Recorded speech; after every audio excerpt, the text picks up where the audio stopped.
کیونکہ وہ یتیم کے مال کی دیکھ بھال کرے گا، اپنا ٹائم بھی لگائے گا، اور اس کے یتیم کے مال کو تجارت میں لگا رہا ہے تو اس کو اپنا ٹائم صرف کرنا پڑتا ہے، اپنی ایفرٹ صرف کرنی پڑتی ہے، تو اس وجہ سے وہ اپنا تنخواہ کے طور پر کچھ لے سکتا ہے، ٹھیک ہے۔ جو محتاج ہے اس کے لیے اجازت ہے، اور جو مالدار ہے اس کو تو اللہ تعالیٰ نے کہا ہے وہ یتیم کے مال سے بچے۔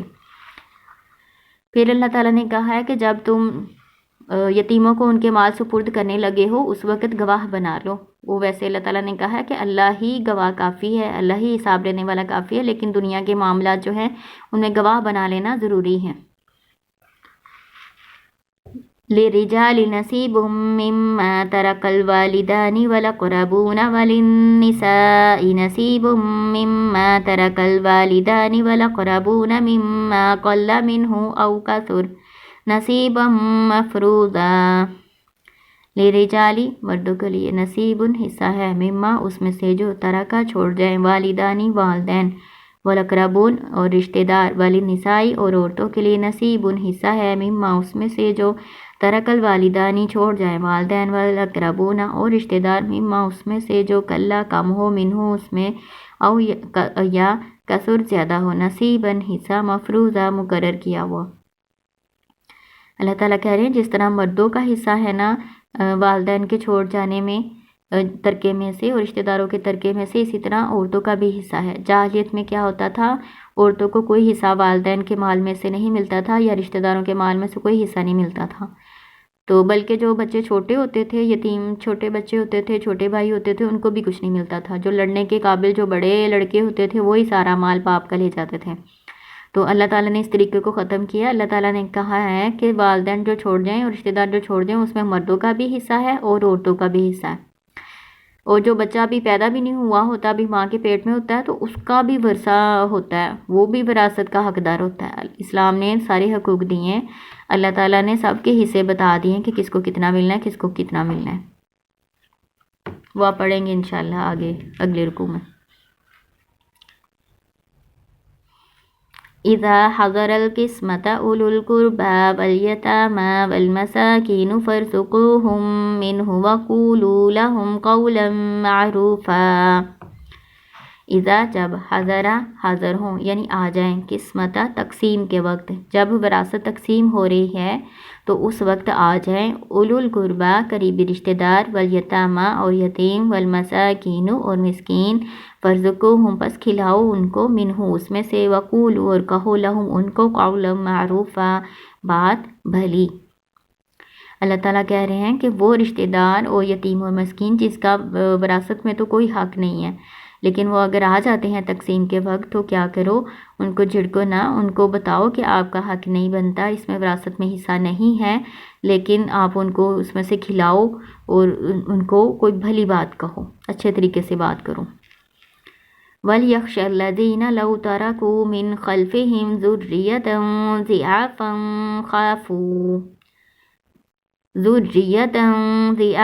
خَافُوا عَلَيْهِمْ فَلْيَتَّقُوا اللَّهَ وَلْيَقُولُوا قَوْلًا سَدِيدًا۔ وَلْيَخْشَ چاہیے کہ ڈریں، اور چاہیے کہ ڈریں، الذین وہ لوگ جو لو ترکو اگر وہ چھوڑ جائے، من خلفہم پیچھے اپنے، ذریۃً اولاد، ضعافاً کمزور، خافو وہ ڈریں، علیہم ان پر، فلیتقوا اللہ بس چاہیے کہ ڈرو اللہ سے، ولیقولوا اور وہ کہیں، قولاً بات، سدیدہ سیدھی۔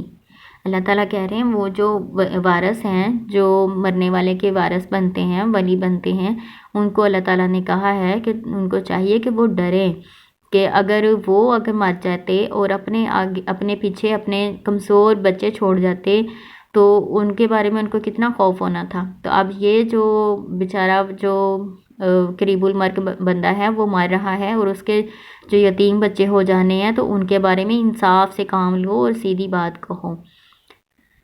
ان الذین یأکلون اموال الیتامی ظلما انما یأکلون فی بطونہم نارا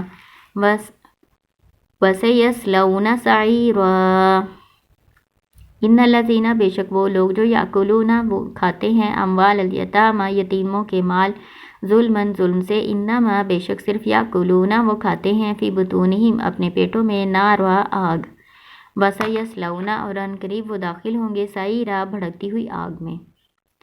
اللہ تعالیٰ کہہ رہے ہیں جو ظلم سے یتیم کا مال کھا لیتے ہیں کسی بھی طرح سے، وہ آپ اوپر پڑھ چکے ہیں، جلدی جلدی ختم کر کے یا پھر اسراف کر کے فضول خرچی کر کے، تو یا پھر گھٹیا مال کے کو عمدہ ان کے مال سے بدل کے، جس طرح سے بھی وہ ظلم کے طریقے سے کھاتے ہیں نا، اللہ تعالیٰ کہتے ہیں اپنے پیٹوں میں آگ ڈالتے ہیں اور ان قریب وہ بھڑکتی ہوئی آگ میں قیامت کے روز داخل کیے جائیں گے۔ تو یہ آپ کا رکوع مکمل ہو چکا ہے۔ السلام علیکم ورحمۃ اللہ۔